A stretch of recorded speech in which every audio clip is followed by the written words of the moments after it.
رسول کائنات فخر موجودات علیہ الصلوۃ والتسلیم کی،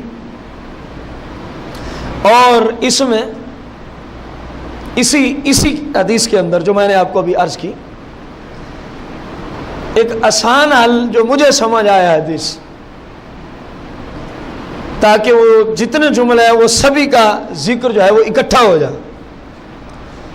یہ تیسرا کلمہ جتنا آپ نہیں پڑھتے صلاۃ و تسبیح میں، اتنا پڑھ لیں تو اس حدیث میں جتنے مختلف سونا چاندی سے صدقہ کرنے والی، جہاد سے صدقہ کرنے سے افضل، اس میں جو مختلف انداز سے کلام ہوا حدیث مبارکہ میں، تو بندہ اگر اتنا پڑھ لینا سبحان اللہ والحمد للہ ولا الہ الا اللہ واللہ، تو ان تمام احادیث پہ عمل ہو جائے گا، ان تمام احادیث پہ کیا ہو جائے گا؟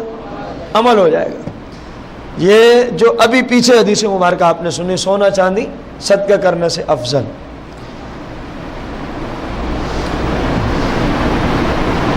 رسول کائنات فخر موجودات علیہ الصلوۃ والتسلیم نے ایک ایسا وظیفہ عطا فرمایا ہے، فرمایا جو تمہاری ہر طرح کی پریشانیوں مصیبتوں کے دروازے بند کرا دے گا۔ آج ہر گھر ہر فرد مختلف پریشانیوں میں مبتلا ہے، جس کو دیکھو کسی نہ کسی ٹینشن میں شکار، کسی نہ کسی پریشانی مصیبت میں گرفتار۔ مین وجہ یہی ہے کہ ہم اسلام سے دور ہو گئے، ہم اسلام سے کیا ہو گئے۔ اس کا یہ مطلب ہرگز نہیں کہ جو باعمل لوگ ہیں ان کے گھر میں کوئی مصیبت نہیں ہوتی، کوئی بیماری نہیں ہوتی، ایسی بات ہرگز نہیں، اگرچہ ہوتی ہے لیکن ان کو صبر کا ملکہ دے دیا جاتا ہے، ان کو صبر کا ملکہ دے دیا جاتا ہے۔ اب سرکار مدینہ علیہ السلام کی ایک حدیث مبارکہ فرمایا، جس کو اللہ کریم جنت میں اعلیٰ درجے دینا چاہتا ہے، جنت میں، اور وہ بندہ ایسا ہے اپنے اعمال کی وجہ سے وہ وہاں تک پہنچ نہیں سکتا، اتنے وہ عمل نہیں کرتا کہ وہ جہاں اللہ اس کو پہنچانا چاہتا ہے کہ وہ عمل کی وجہ سے پہنچ جائے۔ میں نے صبر کی بات کی نا، اس پہ ایک حدیث آ گئی، تو سرکار نے فرمایا پھر اللہ کریم یوں کرتا ہے، اس بندے کو کوئی مصیبت دے دیتا ہے اور ساتھ صبر کرنے کی ہمت بھی عطا کر دیتا ہے، ساتھ صبر کی توفیق بھی دے دیتا ہے۔ جس درجے تک رب اس کو پہنچانا چاہتا تھا اور وہ عمل کی وجہ سے جا نہیں سکتا تھا، تو اب اللہ کریم نے اس کو مصیبت دے کے صبر کی توفیق دی، اس صبر کی دولت سے رب اس کو ان درجات تک پہنچا دیتا ہے۔ بعمل ہونے کا اتنا فرق ضرور پڑتا ہے۔ اب وہ پریشانیوں کے لیے جو وظیفہ سرکار نے عطا فرمایا، سرکار مدینہ علیہ السلام نے فرمایا، مفہوم حدیث، پریشانیوں کے 99 دروازے بند کر دیتا ہے یہ وظیفہ، اور ان میں سب سے ادنا جو پریشانی کا دروازہ بند ہوتا ہے وہ ہوتا ہے رنج و علم کا، رنج و غم کا، جو سب سے ادنا پریشانی کا دروازہ بند ہوتا ہے۔ 98 اس سے اوپر ہے، 98 اس سے، وہ وظیفہ کیا ہے؟ سرکار علیہ السلام نے فرمایا جو کثرت سے یوں پڑھتا رہے، لا الہ الا اللہ، لا الہ الا اللہ، پڑھ لیں کچھ نہیں ہوتا، لا الہ الا اللہ، لا الہ، فرمایا اس کی برکت سے کتنی مصیبتوں کے دروازے بند کر دیے جاتے ہیں۔ ان میں سب سے ہلکا جو مصیبت کا دروازہ بند ہوتا ہے وہ ہوتا ہے رنج اور غم کا، رنج اور، اب دیکھیں ایک حدیث مبارکہ پہ اگر بندہ عمل کر کے یہ وظیفہ شروع کر دے تو پریشانیاں دور ہوں گی کہ نہیں ہوں گی؟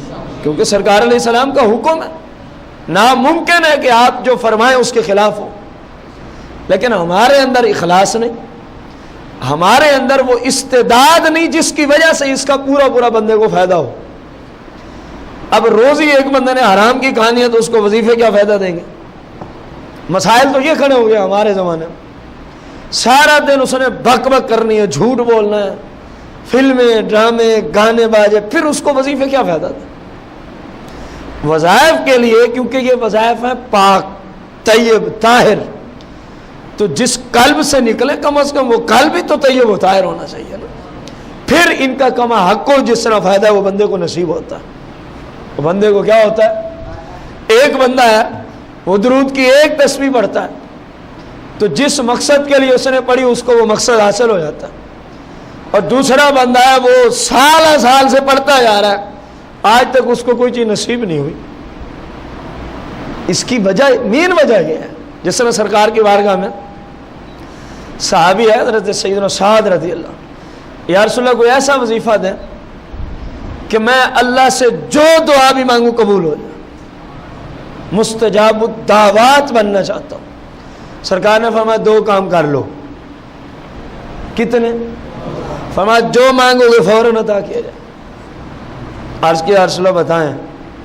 فرمایا پہلا کام ہے جھوٹ نہیں بولنا. پہلا کام کیا ہے؟ دوسرا کام ہے حرام نہیں کھانا. بس آپ کو سمجھ آئی؟ جو مانگو گے مل جائے گا اللہ کی جناب سے, لیکن کام کیا کرنے ہیں؟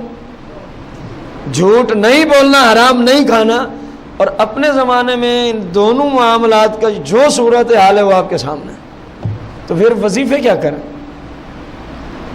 یار موٹر سائیکل کا کام ہے چلنا, لیکن کم از کم اتنا تو ضروری ہے نا کہ اس میں پیٹرول تو ہو.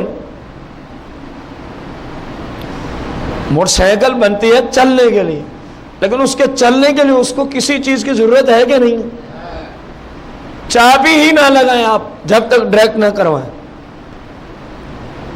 تو وہ چل جائے گی. پیٹرول ہی نہ ڈالیں, حالانکہ چیز کا کام تو یہی ہے کہ وہ چلے. پنکھے کا کام ہے چلے, آپ اس کو بجلی ہی نہ دیں, اس کو کہیں چل یار چل جائے گا. کام تو یہی ہے. تو اسی طرح ہر کام کے لیے کچھ استعداد کا ہونا ضروری ہے, کسی پاور اور طاقت کا ہونا ضروری ہے. تو اس طرح کے کاموں کے لیے کم از کم یہ 2 پاوریں تو بندے کے اندر ہوں. جھوٹ نہ بولے, حرام نہ کھائے, پھر دیکھے جو مانگتا ہے ملتا ہے یا نہیں ملتا. ساری رات مر جاتے ہیں وظیفے کرتے کرتے, منزل نہیں حاصل ہوتی جس کام کے لیے بھی کر رہے ہیں. یہ 2 کام کر لیں, صرف 5 وقت کی نماز پڑھیں, جو منزل آپ کے ذہن میں آئے گی اللہ کریم عطا فرما دے گا. ساری رات بیٹھنے کی حاجت ہی نہیں. اصول ہوتے ہیں ہر کام میں, اصول کو جو اپنا لے گا وہ کامیاب ہو جائے گا.